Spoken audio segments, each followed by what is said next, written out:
د قصص الانبیاء علیهم السلام د 12مې فتې دوهم مخ. کله چې ماشوم پیدا سو د موسی علیه السلام مور پر خپل زوی وبېرېده چې د فرعون ډله به یې داسې ووژني لکه د بني اسرائیلو نور ماشومان چې وژني. تر اوسه خو یې خپل حمل پټاوه، مګر ماشوم څنګه پټ کړي؟ په هر حال د موسی علیه السلام مور د خپل ماشوم د پټولو ډېر کوشش کاوه، مګر د فرعون د جاسوسانو او دایګانو څخه د ماشوم پټول ډېر سخت او مشکل کار و. تر څو چې د الله جل جلاله له طرفه الهام ورته وسو، یعنی په ټینګه او تکرار سره یې په زړه کې ورګرځېدل، یا یې خوب ولیدی چې موسی علیه السلام دریاب ته واچوه. د دغه کار دپاره وحی نه دي ورته نازلې سوي لکه ځینې خلک چې دغه ګمان کوي، دا فقط الهام و. الله جل جلاله فرمایي: وأوحينا إلى أم موسى أن أرضعيه فإذا خفت عليه فألقيه في اليم ولا تخافي ولا تحزني إنا رادوه إليك وجاعلوه من المرسلين. يعني موږ د موسی علیه السلام مور ته الهام وکړي په ویښه یا په خوب کې چې موسی علیه السلام ته د خپل تی شیدې ورکوه، او کله چې بیا ته پر ده وبېرېدې چې حال به یې ښکاره سي نو یې په تابوت کې کښېږده او دریاب رودینیل ته یې واچوه، او ته د ده پر غرقېدلو مه بېرېږه، یا پر دې مه بېرېږه چې فرعون او د هغه قوم به یې ووژني، او ته د ده په جلاوالي او بېلتون مه خواشینې کېږه. بېشکه چې موږ بیرته تا ته د ده راوستونکي یو، او بیا دغه موسی علیه السلام د رسولانو څخه ګرځوو. نو دلته په دغه آیات شریف کې د اوحینا څخه مقصد الهام دی، یعنی موږ د موسی علیه السلام مور ته داسې الهام وکړي چې تر څو د دغه هلک د وژل کېدلو بیره نه وي درته پیدا سوې، ته په منظم ډول د خپل تشي دی ورکوه او پاله یې. خو کله چې بیا پر وبېرېدې چې د فرعون ډله به یې ووژني، نو یې په صندوق یا تابوت کې کښېږده او د نیل په دریاب کې یې ایله کړه، او ته د ده پر غرقېدلو مه بېرېږه. ستا دغه زوی نه ضایع کېږي او د ده په جلا کېدلو هم مه خواشینې کېږه. بېشکه چې موږ به یې ډېر ژر ستا غېږې ته درولو او د رسالت په منصب به یې غوره او اختیار کړو. ورونو، اوس د الهي معجز کلام قرآن مجید د فصاحت یوه اړخ ته متوجه سي. اسماعي رحمه الله چې د عربي ژبې او د ادب د لویو پوهانو څخه نه بلکې د لویو امامانو څخه دی، د یوې شاعرې نجلۍ څخه څو شعرونه واورېده، نو یې ورته وویل څونه فصیحه او ادیبه یې. نجلۍ ورته وویل د الله جل جلاله تر هغه قول وروسته هیڅ ادب او فصاحت نسته، هغه چې فرمایي واوحینا الی ام موسی ان ارضعیه فإذا خفت عليه فألقيه في اليم ولا تخافي ولا تحزني إنا رادوه إليك وجاعلوه من المرسلين. نجلۍ نور هم وویل هیڅوک نشي کولای چې د فصاحت دغه درجې ته دې ورسېږي. په دغه آیات شریف کې دوه خبره، دوه امره، دوه نهي او دوه زیری موجود دي. دا چې الله جل جلاله فرمایي وأوحينا إلى أم موسى أن أرضعيه فإذا خفت عليه فألقيه في اليم. دلته دوه خبره دي چې یو یې موږ د موسی علیه السلام مور ته وحی وکړې، او بل یې که ته پر ده وبېرېدې. او دوه امره سته چې یو یې ته یې ورکوه او بل په دریاب کې یې واچوه. او دا چې فرمایي ولا تخافي ولا تحزني، دا دوی نهي سوې، د دوو کارو څخه منع وسوه چې یو یې مه بېرېږه او بل یې غم مه کوه. او دا چې فرمایي انا رادوه الیک وجاعلوه من المرسلین دا دوه زیری دي. یو دا چې دی به بیرته تا ته راسي او بل دا چې د رسولانو څخه به یې وګرځو. بیرته خپل قصې ته راځم.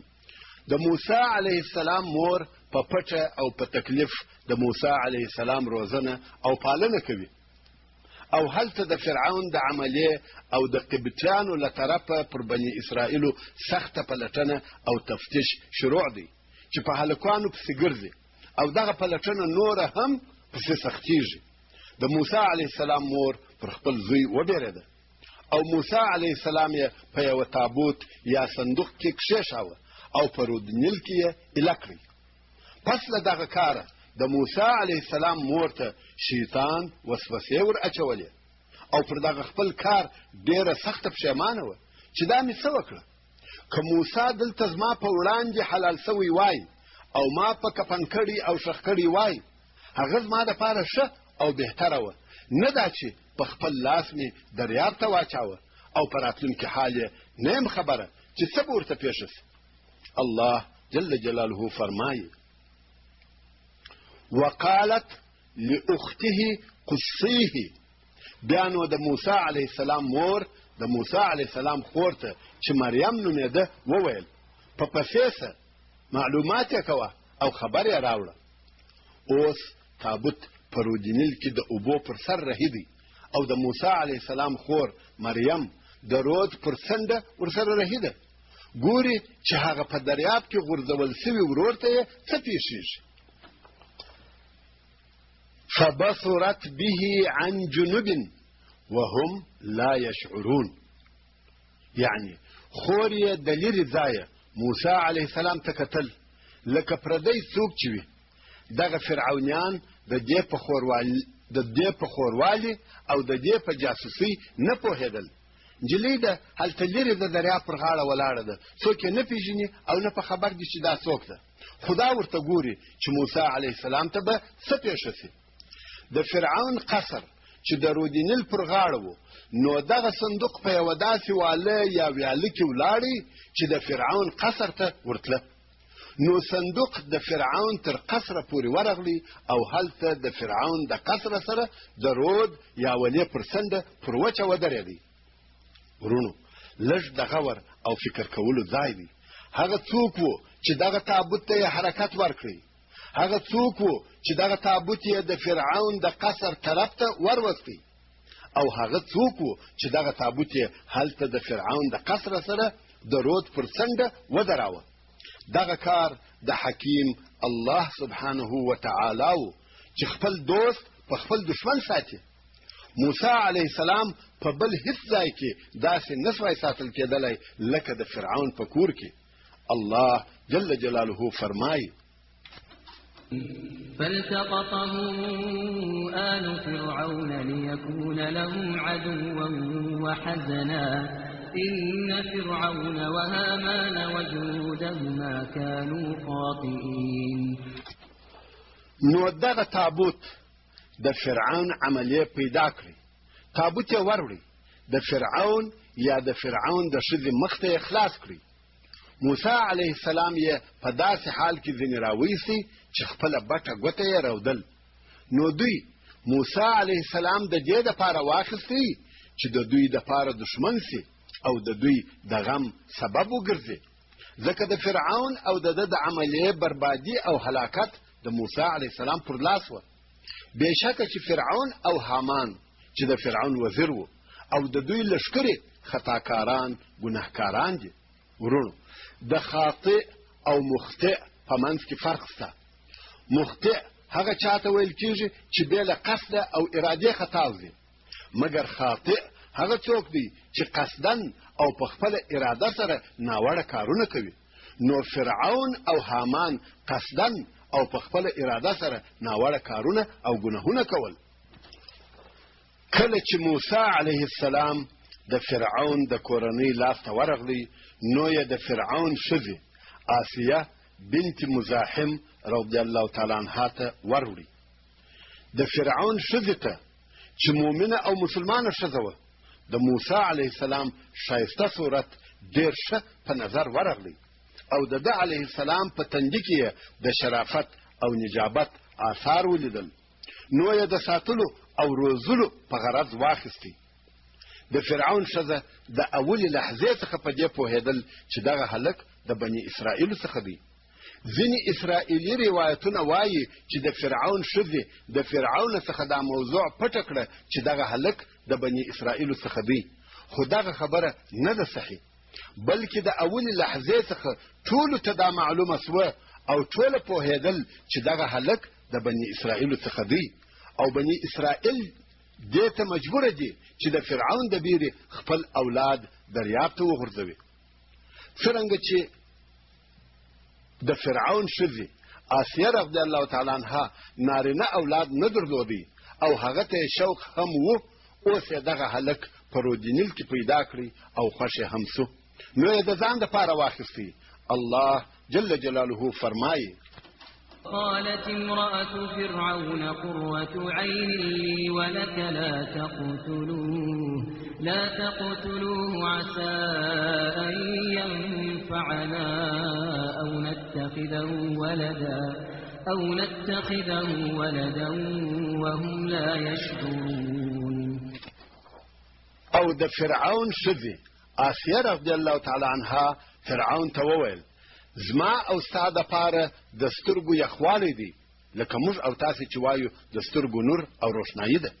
دغه هلک مه وژنه، ښایي موږ ته نفع راورسوي یا به یې د ځان زوی وګرځوو، ځکه دوی زوی نه درلودی. حال دا چې دوی نه پوهېدل چې دغه هلک د فرعون د هلاک او بربادۍ سبب دی. د الله جل جلاله په تدبیر او تقدیر نه څوک پوهیږي او نه څوک په خبر دی. دوی ته دا نه و معلومه چې دغه هلک به فرعون هلاکوي او د ده پاچهي به خرابوي. کله چې د فرعون ښځې دغه هلک د ځان دپاره واخیستی او فرعون ته یې وویل چې دغه هلک به زما او ستا دپاره د سترګو یخوالی وي، فرعون خپلې ښځې ته وویل: ستا لپاره قرة العین دی، ستا سترګې په یخیږي، خو زما دپاره نه دی. زه نه غواړم چې د بني اسرائیلو څخه یو هلک زما سره لوی او تربیه سي، نو ځکه یې وویل یوازې ستا دپاره قرة العین دی. رسول الله صلی الله علیه و آله وسلم فرمایي: که فرعون ویلی وای چې زما دپاره هم قرة العین دی، لکه د ده ښځې چې وویل، الله جل جلاله به ده ته هم هدایت کړی وای لکه د ده ښځې ته چې یې هدایت وکړي، مګر الله جل جلاله له دغه څخه محرومه یا بې برخې کړی. مګر ده وویل ستا لپاره قرة العین دی، نه زما دپاره. نو واقعا هم د فرعون د ښځې آسیه رضی الله تعالی عنها دپاره قرة العین سو، نه د فرعون دپاره. رواه سنن نسائی. ښځې خپل خاوند فرعون په دې سره راضي کړی چې د دغه هلک روزنه او پالنه دې د دوی سره وسي. هلته د موسی علیه السلام د مور زړه د خپل زوی د لرېوالي په سبب بې صبره او بې قراره سو. الله جل جلاله فرمایي: واصبح فؤاد ام موسی فارغا، یعنی د موسی علیه السلام د مور زړه له صبره او قراره څخه خالي وګرځېدی، د نورو چرتو او فکرو څخه فارغه سوه، فقط د موسی علیه السلام غم دی او دا ټوله چرت او فکر یې په موسی علیه السلام مشغوله و. خوب او خوړل یې هیر سوه، د دنیا ټولو کارو ته یې شاور وګرځول، په زړه کې بې له غمه او بې له محبته د موسی علیه السلام بل شی نسو پاته.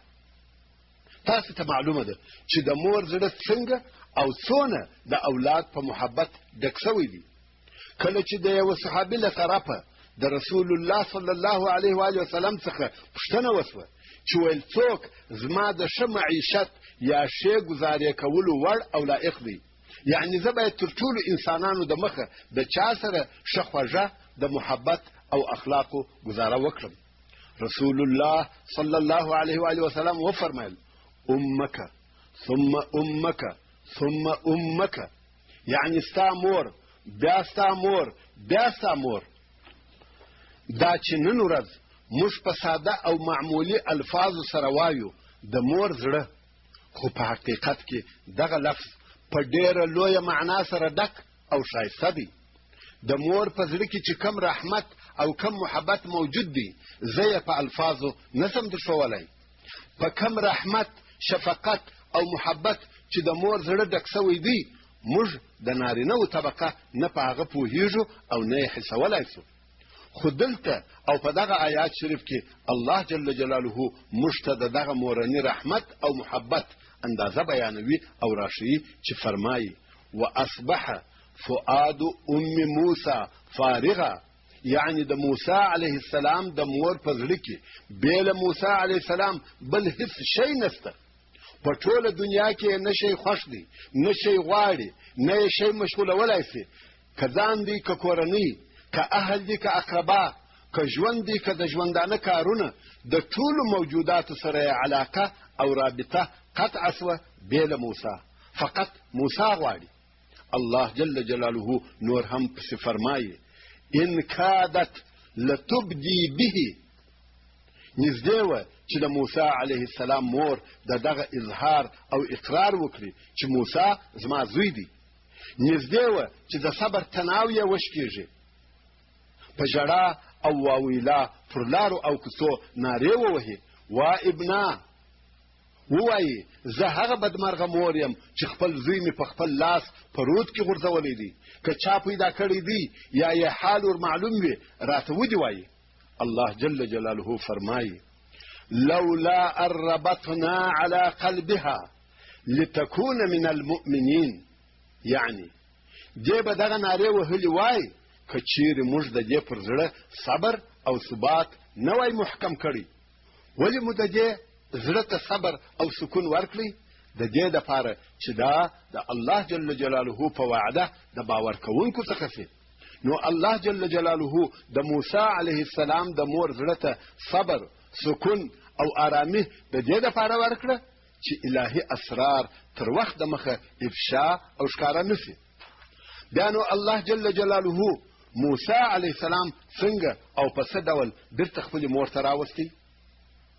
کله چې د فرعون په قصر کې د فرعون کورنۍ موسی علیه السلام واخیستی، کوچنی ماشوم د ته هلک دی، ژاړي، د مور تی او شیدې غواړي، شیدې ورکوونکې ښځې یې ورته راوستې، مګر موسی علیه السلام د یوې ښځې تی نه روي. د فرعون په قصر کې چې هر څونه شیدې ورکوونکې ښځې موجودې وې ټولې ورته راغلې، خو موسی علیه السلام د یوې ښځې تی ته خوله هم نه ورنږدې کوي، رودل خلاصه کوي.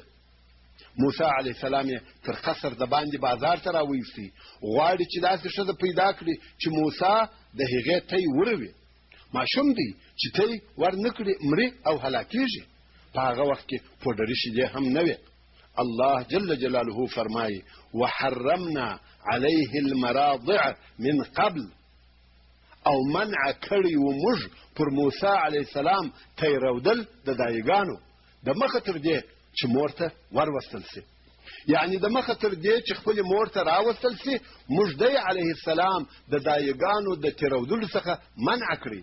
هره دایي یا تی ورکوونکې ښځه چې یې د تی ورکولو دپاره په غېږ کې واخلي، خو موسی علیه السلام د هیچ چا تی نه روي. سبحان الله، د تیرودلو ماشوم دی، دا چا ور وښول چې د بل چا تی مه روه؟ الله سبحانه وتعالی الهي عجبه نقشه ده، او په دغه طریقه سره موسی علیه السلام بیرته خپلې مور ته وروستل کیږي. خیر، موسی علیه السلام د هیچ چا تی نه روي، او د موسی علیه السلام خور چې له شروع او له اوله څخه یې د موسی علیه السلام مراقبت او څارنه کول او د ده د حالاتو په معلومولو پسې وه، او بیا یې د فرعون د عملیې کوښښ ولیدي چې د دغه ماشوم دپاره یې کوي، نو یې د فرعون عملیې ته وویل آیا زه تاسې ته داسې کورنۍ در وښیم چې دغه ماشوم ته تی ورکړي، د ده تربیه او روزنه پر غاړه واخلي، او هغه کورنۍ به د ده دپاره خیر غوښتونکې وي. الله جل جلاله فرمایي فقالت هل أدلكم على أهل بيت يكفلونه لكم وهم له ناصحون. د موسی علیه السلام خور وویل آیا زه تاسې ته داسې کورنۍ در وښیم چې دغه ماشوم ستاسې دپاره در وساتي، د تربیه او روزنه پر غاړه واخلي او هغه کورنۍ به دغه ماشوم د پاره خیر غوښتونکي وي. د فرعون عملیه ورته وویل ته څه خبره یې چې هغه کورنۍ به د ده دپاره خیر غوښتونکي وي. د موسی علیه السلام خور وویل هغه یوه غریبه کورنۍ ده. کله چې په دې پوه سي چې دغه ماشوم د فرعون له کورنۍ څخه دی نو د فرعون د خوشحالولو او د هغه د انعام اخیستلو کوښښ کوي او په دغه کورنۍ کې یوه صالحه او د ښو اخلاقو خاونده ښځه شته چې د دې د ښه عمل او پاکۍ په سبب یې ښه بوی ولاړېږي. تر اوسه چې هر ماشوم ورته راوستلی دی د دې د تېرودلو څخه یې منع نه ده کړې. د فرعون عملیه وویل راویښه. د موسی علیه السلام خور چې مریم نومېده د موسی علیه السلام د مور کور یې ور د فرعون ډله د ماشومه سره هلته ورغله. ښځې چې ماشوم تته واچاوه هلک په تېرودلو شروع وکړه. هلک یې موړ کړی او بیرته یې د فرعون قصر ته بوتلی. د فرعون ښځې آسیه رضی الله تعالی عنها د موسی علیه السلام مور ور وغوښتل او ویل ته به زموږ سره د دې په قصر کې اوسېږې او د دې به دغه ماشوم ته تی ورکوې. د موسی علیه السلام مور دغه غوښتنه نه کړه قبوله. ویل زه دلته نسم اوسېدلی ځکه زه خاوند او نور اولادونه لرم. زه خپل کور او ځای نسم پرېښولی. خو که داسې امر او اجازه وسي چې دغه ماشوم زما کور ته راسره بوزم او هلته یې پالنه او روزنه وکړم دا کار کولی سم. نو یې ماشوم د روزنې دپاره د خپلې مور په لاس ورکړي. خو په بل روایت کې ویل کېږي چې موسی علیه السلام یې هره ورځ د مړولو دپاره خپلې مور ته وروستی. په هر صورت مور او زوی سره یو ځای سوه او د آسیه رضی الله تعالی عنها له طرفه د موسی علیه السلام د مور ډېر زیات عزت کېدی. هدیې او تحفې یې ورکولې. یوازې دې نه بلکې د فرعون د حکومت وزیرانو او رئیسانو د موسی علیه السلام مور ته سوغاتونه وروړل. ځکه دا د هغه ماشوم تربیه او روزنه کوي چې د هغه فرعون زوی بلل کېږي چې ځان یې د مصریانو دپاره رب او اله باله. الله جل جلاله فرمایي فرددناه إلى أمه كي تقر عينها ولا تحزن ولتعلم أن وعد الله حق ولكن أكثرهم لا يعلمون. نو موږ بیرته موسی علیه السلام د دې لپاره خپلې مور ته راوستی چې د دې سترګې په یخي او روښانه سي او د ده په جلاوالي غمجنه نه سي او د دې دپاره مو بیرته ورته راوستی چې دا وپوهیږي چې بېشکه د الله جل جلاله وعده حق ده مګر ډېر بندګان په دغه نه پوهیږي. الهي کارو ته متوجه یاست. هېڅکله مه ناامیده کېږئ. اوس نو موسی علیه السلام د فرعون په قصر کې لوییږي. د پاچاهۍ او سلطنت نعمتونه دي. کم څوک چې د فرعون او د هغه د ښځې د زوی په نامه سره یادیږي معلومه خبره ده چې د فرعون ټولې عملیې لطف او مهرباني ورسره کول. د تعلیم او تربیې د اخلاقو او عاداتو ته ډېره پاملرنه کېدل تر څو چې لوی او قوي ځوان سو.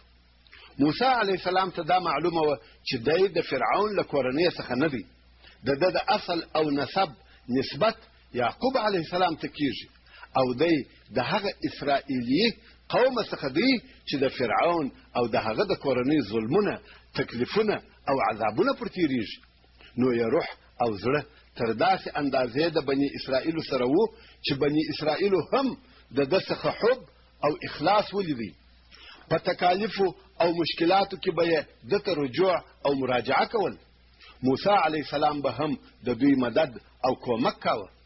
که څه هم په دغو کارو کې پر موسی علیه السلام ډېرې ستړیاوې او تکلیفونه تېرېدل خو د دوی له مرستې او کومکه یې ځان نه ژغوري. کله چې د موسی علیه السلام عمر 18 کلو ته ورسېدی نو ځوان ډېر پوه حکیم او عالم و.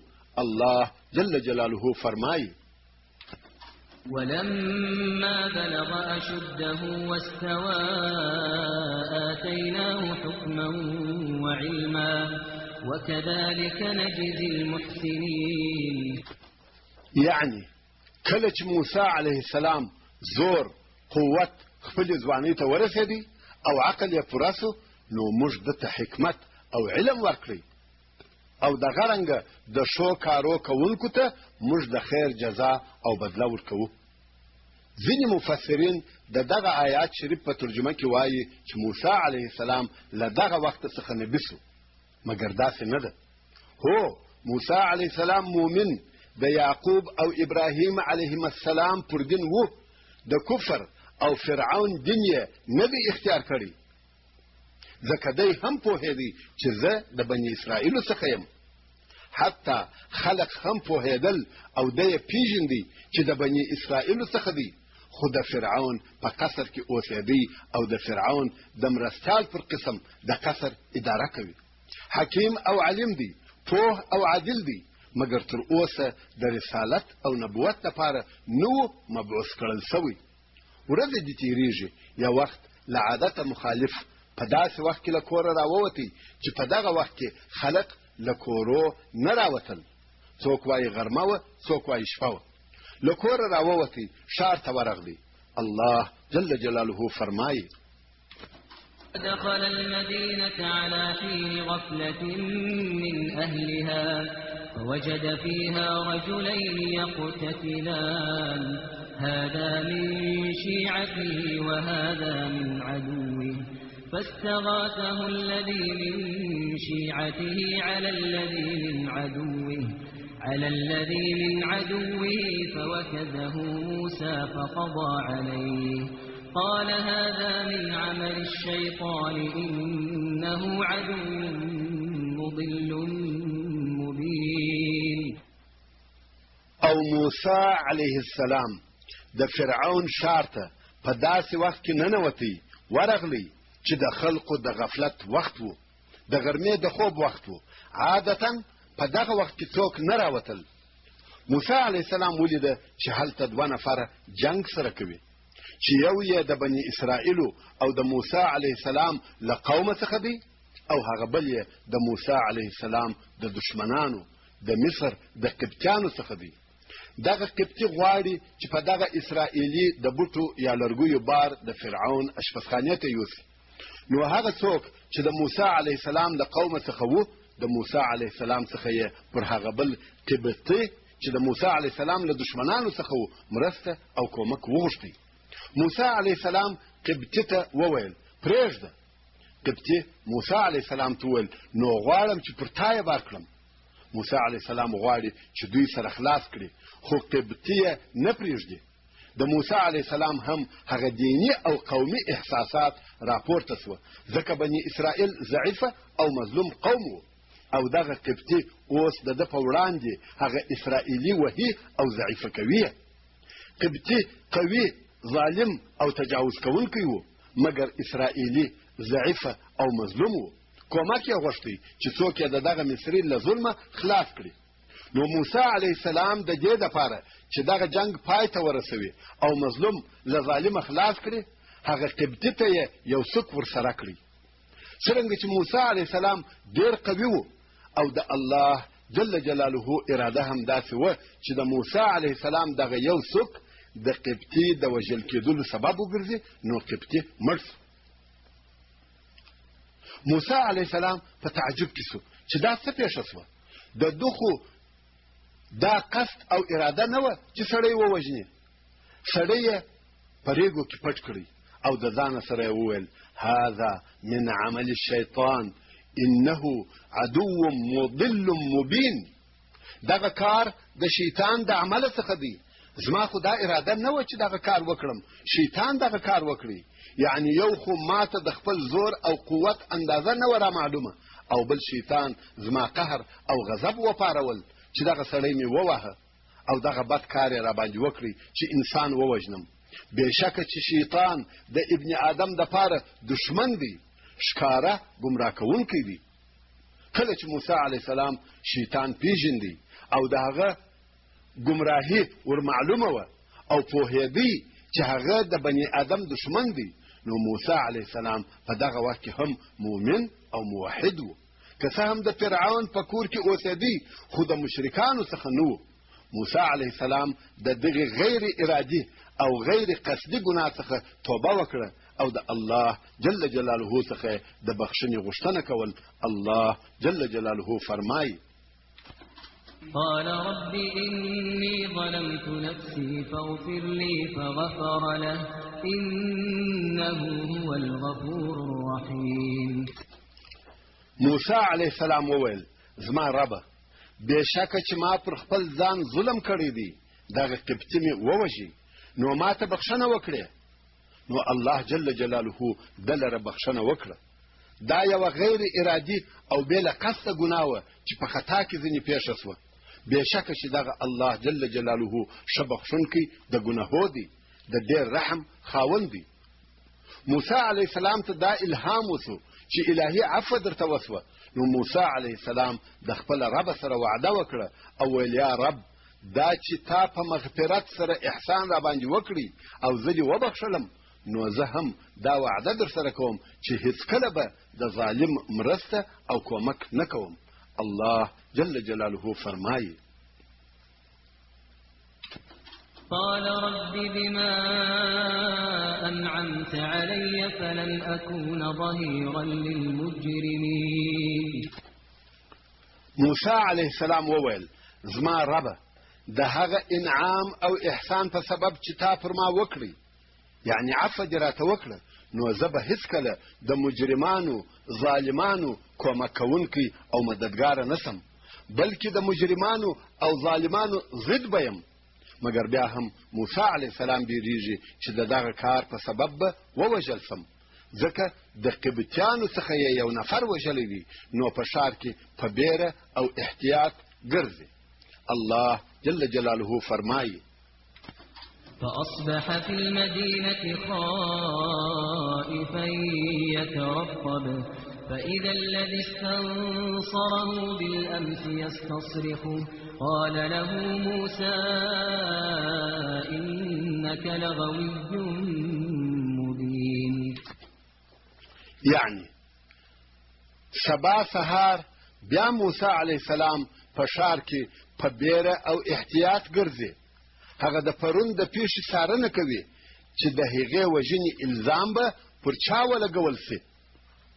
هلته مصریانو هغه وژل سوی سړی پیدا کړی و، خو د هغه وژونکی یې نه پیژندی، مګر دا یې یقین و چې د دغه وژل سوي سړي قاتل یا وژونکی د بني اسرائیلو څخه دی، خو دا نه وه معلومه چې څوک به وي، ځکه د دوی سره نه شاهد و نه دلیل.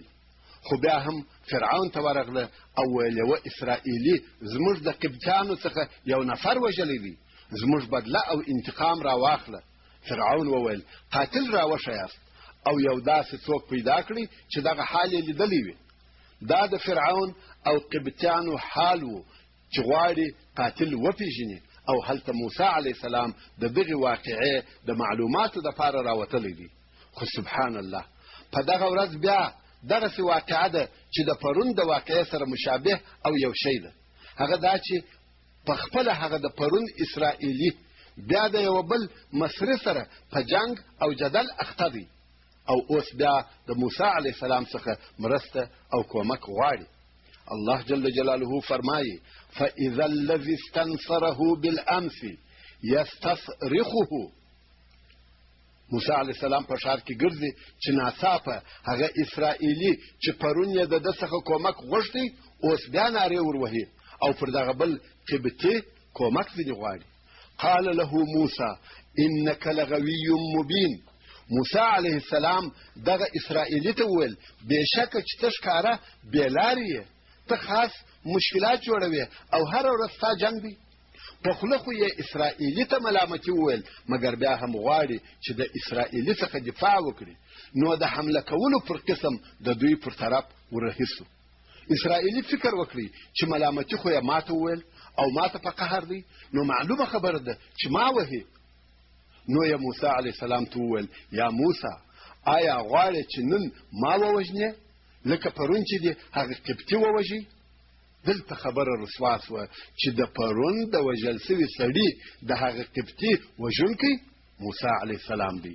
الله جل جلاله فرمایي: فلما أن أراد أن يبطش بالذي هو عدو لهما قال يا موسى أتريد أن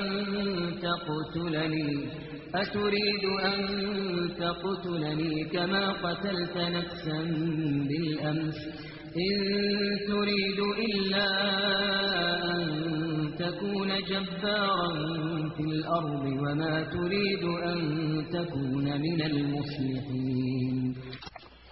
نو کله چې موسی علیه السلام اراده وکړه چې هغه قبطي ونیسي، کوم چې د دوی دواړو دشمن دی، اسرائیلي وبېرېدی چې ما نیسي او وهمي، ځکه د مخه دته په قهر سوی و.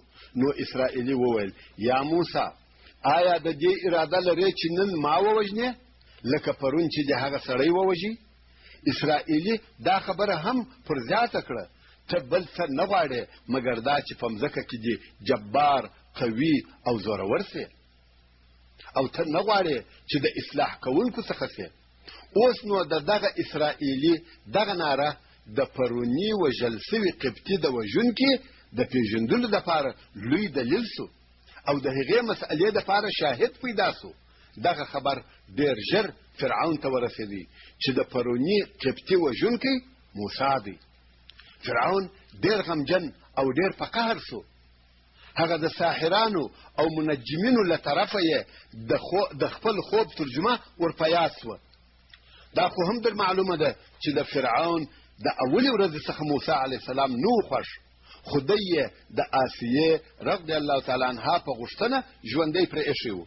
بل دا چې د فرعون د قوم مشران هم پوهېدل چې موسی علیه السلام اسرائیلي دی، نو دی څنګه د فرعون په کور او قوم کې د عزت خاوند دی.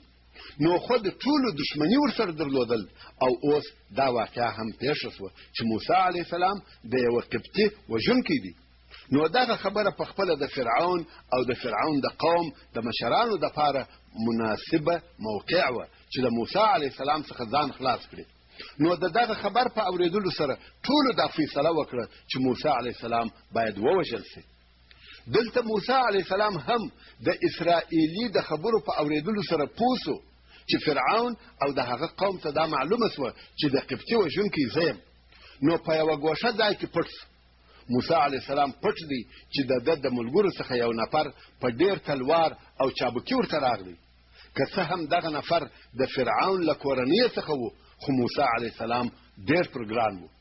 دغه نفر موسی علیه السلام ته وویل: یا موسی، قوم ستا د وژلو فیصله وکړه، نو وځه د مصر د ښار او د مصر د منطقې څخه ووځه. زه ستا دپاره نصیحت کوونکی، خیر غوښتونکی یم.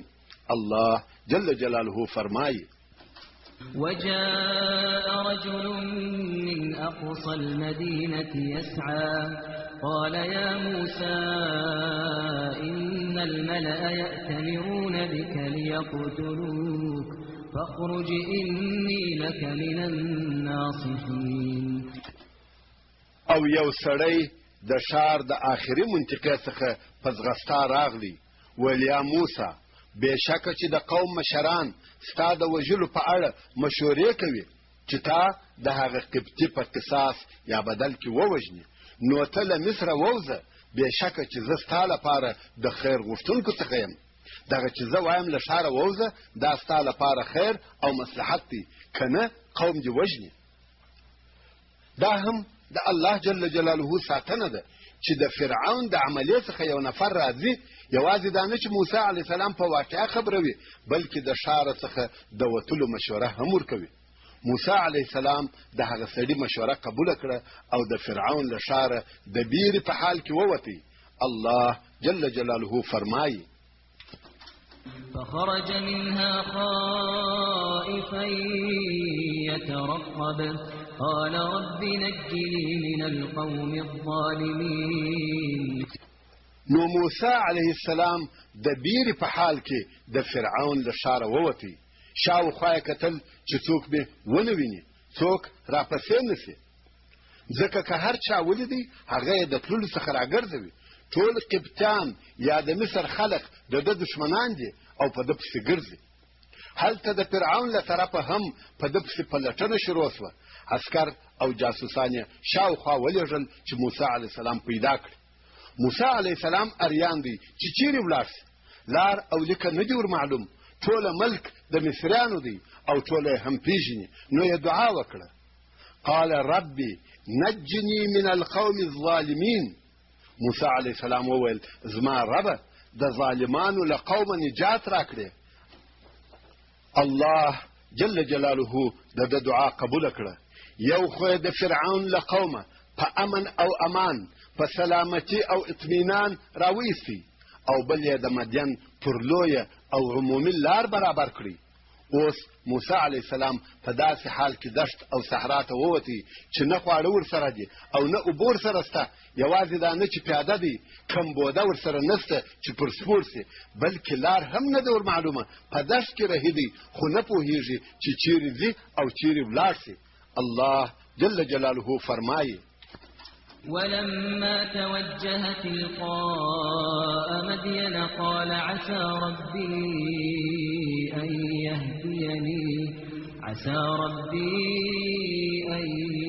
يهديني سواء السبيل.